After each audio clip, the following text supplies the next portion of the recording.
Nowadays, we have more black multimillionaires and black billionaires than ever before. But because we lack this institutional capacity and the institutional mechanisms necessary, we're doing far less than what our ancestors did, who did far more with far less because they were organized.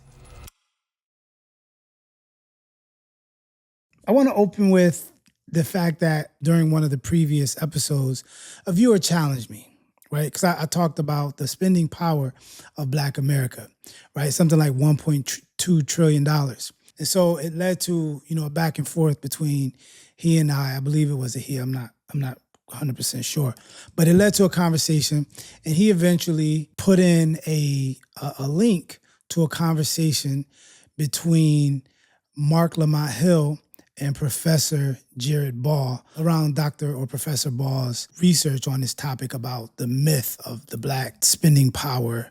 He basically called this number a myth. Granted, and in fairness, I didn't read the book because I understand what a book does. Like there's a scope and a breadth that an 8-minute discussion on a podcast won't be able to capture. But here we are. All right, so the first part is, in my opinion, what I understand, what Jared Ball got right. The famous $1 trillion Black buying power figure should not be confused with Black wealth, collective ownership, or capital that is controlled by Black communities. Now, if you remember, my episode that started this conversation was me talking about the ways in which Black communities have had to reinvent the wheel. And because there aren't any, sort of formidable Black institutions and organizations that are being passed on from generation to generation, we lose a lot of our capacity to do magnificent things with our creativity and with our talent and with our, albeit scattered, communal wealth. So, and this is what I agree with Professor Ball. Spending does not equate wealth, which does not equate to ownership, which does not equate to power. I agree, right? If Black Americans collectively have over 1 trillion or more available for consumption, that does not mean that Black America possesses $1 trillion pool of wealth that could be simply redirected into a Black business or Black businesses or Black organizations. Like, I'm not saying that, right? And Ball is right to criticize the implication that, for example, if Black people would stop buying Jordans and other luxury items, we somehow, spend our way out of the structural racial inequality that exists in the United States. The next part of this conversation is the fact that we're confusing. What I argue is that we are confusing 4 different things. Number 1 is consumption. What can we spend? Number 2 is wealth. What assets do we own? The third one is economic generation. How much economic activity and value do we create? The fourth is economic capture. How much of that do we keep? How much wealth, how much of the value that we generate do we own, retain, circulate, reinvest, and transmit within our communities? So the problem isn't the absence of Black economic generation, right? The problem is the failure or the inability to convert our economic value into durable Black institutional or Black organizational capacity, right? That's the issue. That's what I'm saying. The third point that I want to make as it relates to this conversation that I think is causing a lot of confusion. We need to stop calling all economic activity capitalism. Capitalism is not synonymous with economics or with wealth generation. Markets are not synonymous with capitalism. Commerce is not synonymous with capitalism. Entrepreneurship is not synonymous with capitalism. The accumulation of wealth is not synonymous with capitalism. And community service and communal activity and lifting each other up and looking out for each other is not automatically socialism. Socialism and capitalism are, as we know them today, in the Western notion of socialism and capitalism as we know them today, modern times, are Eurocentric constructs that are a couple of 100 years old at best. They're relatively new constructs. But human beings have traded and accumulated resources and wealth and built institutions long before these modern capitalism/socialism constructs emerged. For example, we look at the Silk Road, that connected Western Asia to other parts of that region in the world. If we look at, Mansa Musa, for example, in Mali, Timbuktu, modern day Timbuktu, Mali. If we look at that history of over 1,000 years ago, the fact that this man, this king, had accumulated so much wealth and so much gold that when he took his pilgrimage to Mecca and stopped on his return in Cairo, he left so much money, he spent so much money and spent so much gold that it caused an inflation, right? So what do we call that? What do we call that economic model that existed long before the ways in which we think about capitalism and socialism today? And I'm not trying to suggest that Mali provides a model for contemporary Black America. It's just a historical point. The point is that humans have generated and accumulated enormous amount of wealth long before what we call capitalism today even existed. So this capitalism, socialism binary doesn't exhaust the possibilities of human economic organization. And this matters because when we look at Black American history, for example, I don't see only Black capitalism. Like when we look at Black American history leading up to the Jim Crow era, post-Jim Crow, through the Great Migration period, the historical record shows us mutual aid. It shows us cooperation or cooperative economics. It shows, networks that are, kinship networks. It shows collective self-help. It shows, the capacity and the ability of churches and fraternal organizations and entrepreneurship and community institutional building and economic nationalism. This is what we see. We know that there were Blacks who accumulated significant amount of wealth in the Jim Crow era and Blacks who were extremely wealthy as a result of the Great Migration and migrating and the ways in which they used that wealth to help other Black communities or other Black people with regards to moving from the South to the various northern or Great Migration destinations, right? There were people who had extraordinary wealth, right? And we don't necessarily, we can't call this Black capitalism, right? The way in which it operated and the ways in which it unfolded. The fourth part, and this is sort of, I'm kind of touched on it already, but I'm going to expound on it a little bit more. The Great Migration, right? The Great Migration provides a blueprint for us. This is the story of my family. This is my family coming from North Carolina in the 1960s and connecting with families from their region or from their area of North Carolina. And those families helping them, find a church, get additional clothing because, it was cold. They didn't have winter clothes. You know what I mean? So people are looking out, helping them, giving away cold clothes or money is set aside to help buy clothes for families. Community events and community activities, recreational activities. All of these things were provided for by the folks who had migrated from the South, a decade or so, or 2 decades, or a generation prior to the new folks who came later. This is the whole story of the Great Migration. This is how all of Black Detroit was populated. This is how all of Black Chicago, Black LA, Black American LA, Black American San Francisco Bay Area, Oakland, San Francisco, etc. This is how all of Black American New York City, Philadelphia.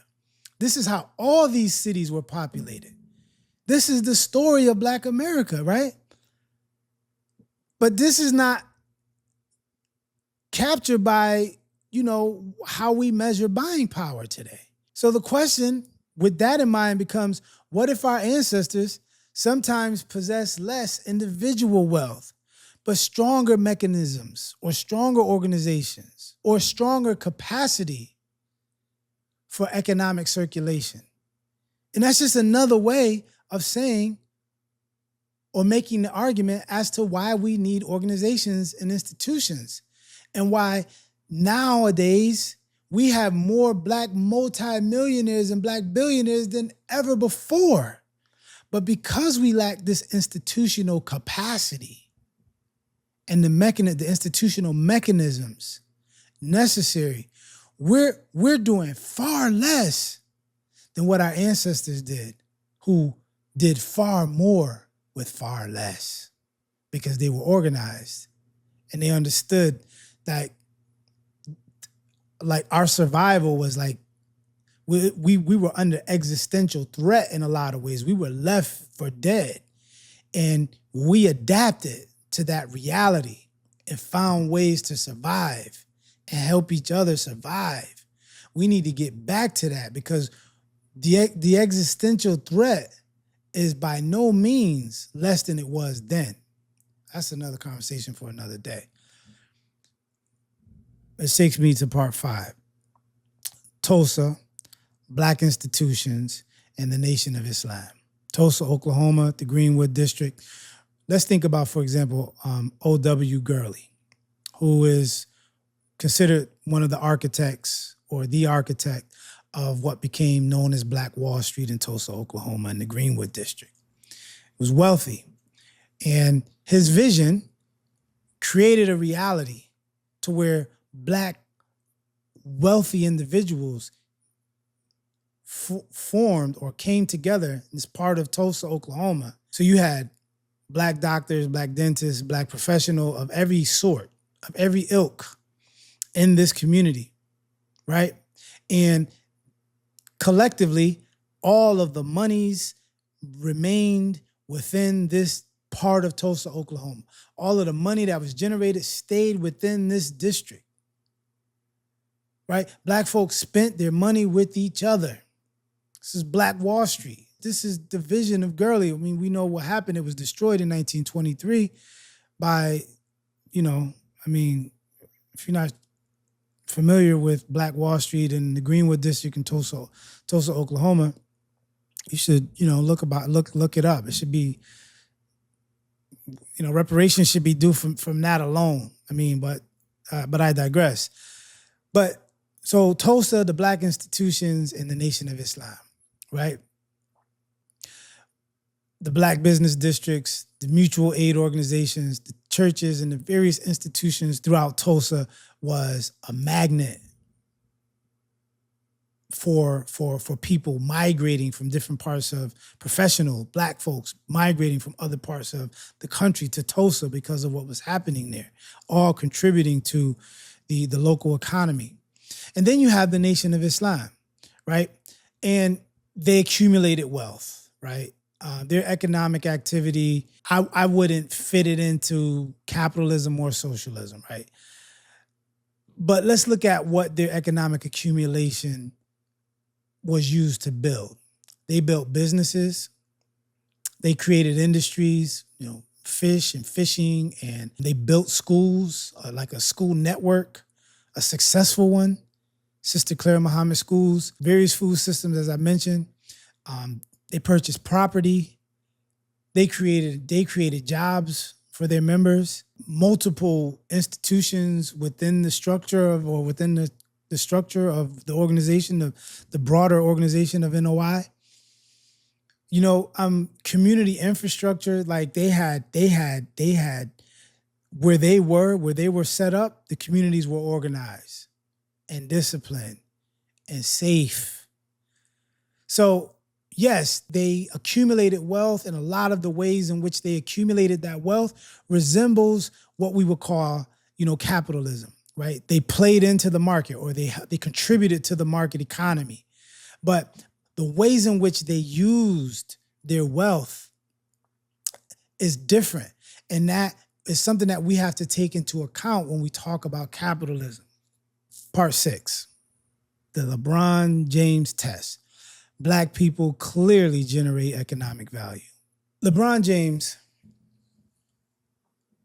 wherever he goes to play basketball, he is an economy.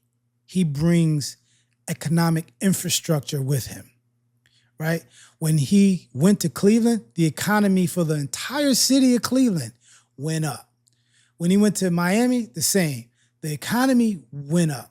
When he went to LA, the same. The economy, things around him went up. Everything goes up. He comes to Philly, things are going up. For example, I have a friend who's been a season ticket holder for Philadelphia 76ers for, 10 years. Let's say 10 years. And not to put his business in the street, but he told me how much season tickets were before the signing of LeBron. And he told me that the price for season tickets after LeBron signed tripled, if not more. If not more. The season ticket prices tripled, if not 4 times what they were last year or the year before. Just the signing of this man. They can't even make the argument that he took so much money because he took a minimum contract, like 2 years, $8 million, something like that. Or 2 years, $8 million, $4 million a year. That kind of contract, that kind of money does not warrant that kind of increase in season tickets and the ticket prices. Those $30, $40 tickets are going to be multiple hundreds of dollars, $200, $300, $400 now. Those tickets that you could get for $30, $40, no more, those are gone. And again, it goes to the point that black people, and LeBron's an extreme example, albeit, but black people clearly generate economic value. That's my point. Talking about tickets, merchandise, television ads, advertisement, restaurants, parking, hotels, Uber, Lyft, sponsorships, media coverage, media jock, all of this kind of stuff. Employment, secondary ticket markets, selling tickets on the black market, all this kind of stuff. This is black generated economic activity. It's not black buying power, but it's black generated economic activity. The question goes, and this is something that Professor Ball, where we agree again, it's like, who captures that value, right? Who captures that value? Like, right, granted, LeBron generates all of this money, but it goes outside of black communities. It doesn't stay almost like it's almost criminal how much of that leaves his community. Part 7, something that I saw with my own eyes. I went to a Wu-Tang concert in LA. So I'm looking around. I'm looking at the banners. I'm looking at, everything, like all the Laker banners and stuff. And I'm at a Wu-Tang concert. And I'm looking at, and I'm kind of like in my mind, like, damn, how many seats does this place hold? I don't know, let's just say 20,000. And I'm looking and I'm like, okay, behind the stage is empty because they're performing and they need to be facing outward. So you can't sell those tickets. You got to just sort of get rid of those. That's not even part of the equation. Let's say 20,000 and let's say 2,000, 3,000 seats aren't accounted for. But every other seat is sold out, right? So let's say 16,000 people you sold out the arena with 16,000 people. Let's say that, right? Now, let's try to get a sort of a median of what the ticket prices are. Let's say it's $250, $300, $300 per ticket. Let's just say that, right? That's a lot of money for one night, for one gate. Now, if they're doing 50 shows, this is Wu-Tang. This ain't Kanye West. This is Wu-Tang. Kanye is even crazier. Jay-Z is even crazier. Beyonce is even crazier. But that's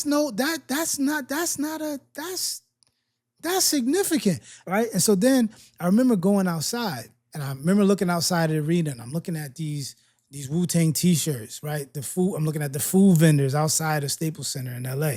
I'm looking at prices for parking like crazy, right? The Uber and Lyft going crazy, surging, right? The restaurants in and around that area, booming, filled to capacity, lines around the corner before and after the show. Hotels, prices going up, security, venue employees, merchandise, all of that. And how much economic activity was generated that night because thousands of people came to experience a black cultural production.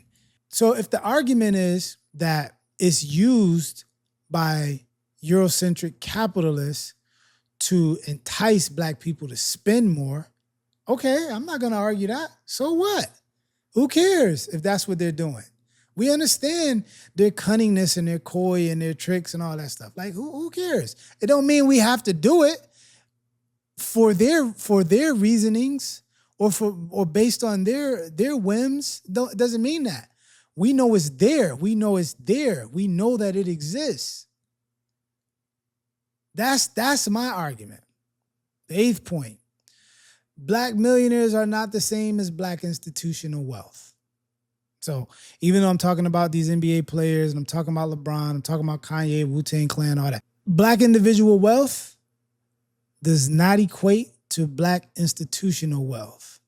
Again, like I mentioned before, we have more black individual wealth than ever before in our history. But because we don't have black institutions and black organizations, it almost means nothing. It's almost embarrassing. A black person worth 500 million represents extraordinary individual wealth, obviously. But compare that with durable black controlled banks, investment funds, land trusts, media companies, manufacturing capacity, educational institutions, housing institutions, cooperative distribution networks. Those kinds of institutions can survive individual and transmit economic capacity for generations. And we need to distinguish between black millionaires and black-owned economic infrastructure and organizations and institutions. That's my argument. Our mistake may be celebrating the accumulation. So this is a mistake that black Americans, we celebrate the accumulation of black wealth without asking whether that wealth produces black institutions, because that's really what we need. That's really how we get free. That's really what we are about as a people historically. Our historical record tells us that, shows us that. Whereas today, a lot of our wealth come from athletes who are paid by multi-billionaire team owners, and their team of financial advisors, right, surround them and incubate them and prevent them from really ingratiating themselves with the people that really help them become who they are, separating them from their people.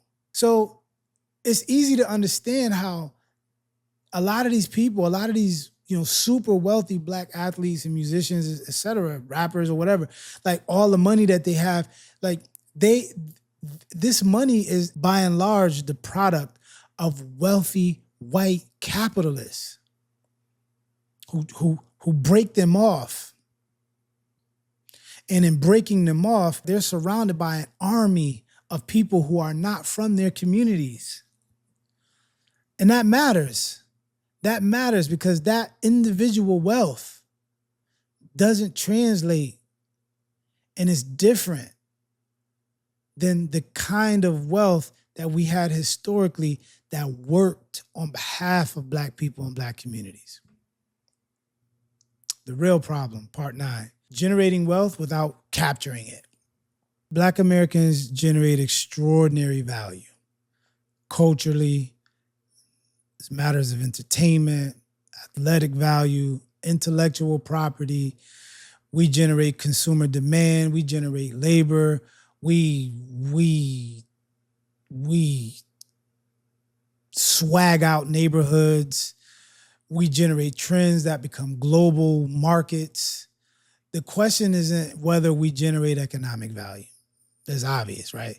The question is who benefits from it? Who captures it? Right? Black people have historically generated like significant economic value, while possessing very little institutional capacity to capture, retain, circulate, reinvest, and transmit that as a collective or into a collective. And that has been the whole argument that I've been arguing on the previous episode and the episode today.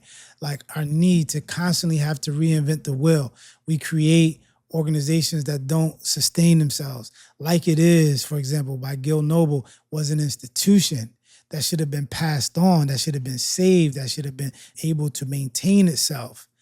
Someone should be sitting in that seat, just like someone sits in the ABC Nightline seat generation after generation. There's a new host for Nightline. Like it is should be the same. Tony Brown's Journal should be the same. The Chicago Defender should still be operational. Jet and Ebony Magazine should still be a thing. Black entertainment should still be Black owned. And so my goal, my vision for the Air Report is to learn the mistakes and learn the lessons of the past and hopefully pass on something that will be an institution, will be an organization long after I'm gone. That's what the Air Report is about.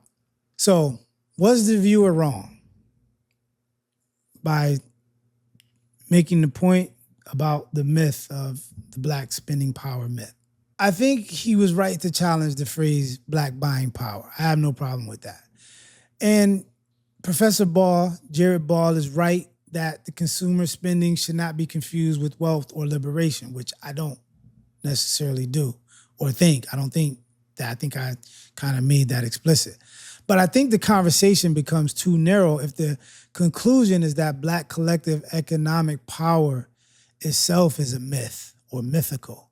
And that distinction matters because Black buying power or buying power may be a bad proxy for economic power. That doesn't make Black economic capacity a myth. In closing, what remains after we are gone? When I look at, for example,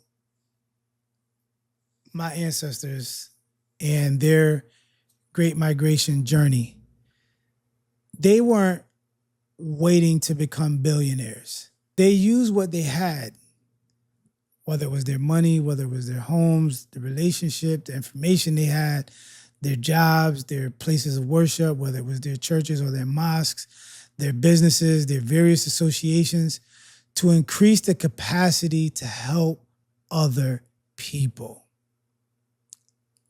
This is what our ancestors did. So maybe the question isn't how many Black billionaires we can produce because we got a bunch of them today. That's not really the question. Maybe it isn't even whether Black buying power is $1 trillion or $2 trillion. Perhaps we're asking the wrong question. Maybe the question is, how much economic value does Black America generate? And how much of that value do Black communities possess the institutional power to capture, to circulate, invest, and transmit across generations? In my humble opinion and estimation, this is how we need to be thinking. We need people to be thinking like this. We need Black minds thinking like this and working towards that. Because obviously spending isn't power. I mean, that's established. Power is the ability to determine where your resources go, who benefits from them, and what institutions remain after we are gone. That's the real power. If you like this content, please like, subscribe, share with your friends. That's one of the ways that we can continue to put out this content, put out this information, and keep the channel going. And if you really like the content, become a member. Share with your friends, like, subscribe, do all of the things. That's it for now, y'all. Peace. Word up, quick to set it, don't wet it. Real niggas lick shots, peace, Connecticut. Yo, what up, yo? Time is running out, it's for real, though. Let's connect politics, ditto.